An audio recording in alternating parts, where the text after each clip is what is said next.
Қазақстан Республикасы премьер-министрінің бірінші орынбасары Бақытжан Сағынтаев Павлодар облысына іс-сапармен барды. Вице-премьер өндірісті қала Екібастұзда болып, шаһардың әлеуметтік экономикалық жағдайымен танысты.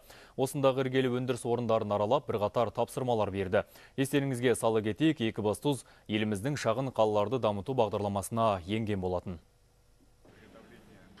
Қазақстан Республикасы премьер-министрінің бірінші орынбасары Бақытжан Сағынтаев алдымен Орика Қазақстан акционерлік қоғамында болды. Бұл өндіріс ошағы өнеркәсіпке аса қажет жарылғыш заттарды, яғни эмульсиялық матрица өндірумен айналысады. Өндірістің жобалық қуаты жылына 21 тонна. Биылғы жылы ол 10.500 тоннаны құраған. Ал 2015 жылы аймақтағы ірі индустриалды жоба Бозшакөл тау-кен байыту комбинаты іске қосылғаннан соң толық қуатына енеді. Ал әзірше өз өнімдерін Ертіс өңірінде шоғырланған Богатырь көмір, Восточный, Майкөбе сынды ірі көмір кеніштері пайдалануда. Айта кету керек, Екібастұздағы Орика Қазақстан акционерлік қоғамы Қазақстандағы химия өнеркәсібінің екінші ірі кәсіпорны. Ол өнеркәсіптік жарылғыш заттар, химикаттар және электрлік емес детонаторлар өндірудегі әлемдік көшбасшы австриялық Орика концернінің құрамына кіреді. Екібастұздағы зауыттың ашылуы қазіргі заманға технологияларды пайдаланып, өнім көлемін артыруға мүмкіндік береді.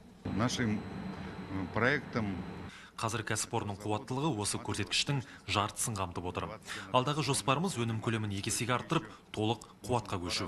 Бұдан соң бірінші вице-премьер үдемелі индустриалды даму бағдарламасы бойынша іске асып жатқан Промашкомплект жауапкершілігі шектеулі серіктестігінде болды. Бұл жерде теміржол доңғалақтарын қайта өңдеу өндірісі қолға алынған. 2012 жылдың шілдесінде бірінші кезеңі іске қосылған жобаға тартылған қаржы 9,5 миллиард теңгені құрап отыр. Бақытжан Сағынтаев кәсіпорындар жұмысына жоғары баға беріп, өндіріске сапалы кадрлар даярлау мәселесіне айрықша мән беруді тапсырды.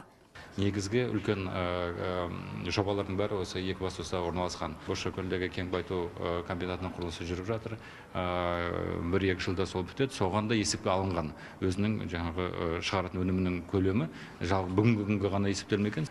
Қазір мысалы жұмыс күшіне байланысты өте үлкен кәсіпорындар тарапынан сұраныс үлкен, тапшылық. Сондай-ақ Бақытжан Сағынтаев Екібастұзда былтыр ашылған музыкалық мектепке ат басын тіреді. Бұл өнер ошағы елбасының тікелей тапсырмасы бойынша бизнестің әлеуметтік жауапкершілігі шеңберінде жүзеге асты. Музыка мектебіне барған вице-премьер өнер ордасында білім алып жатқан балалармен де кездесті. Оларға өнер жолында үлкен табыстар тіледі. Лаура Қосылбай, Виталий Голотин, Қазақстан ұлттық арнасы.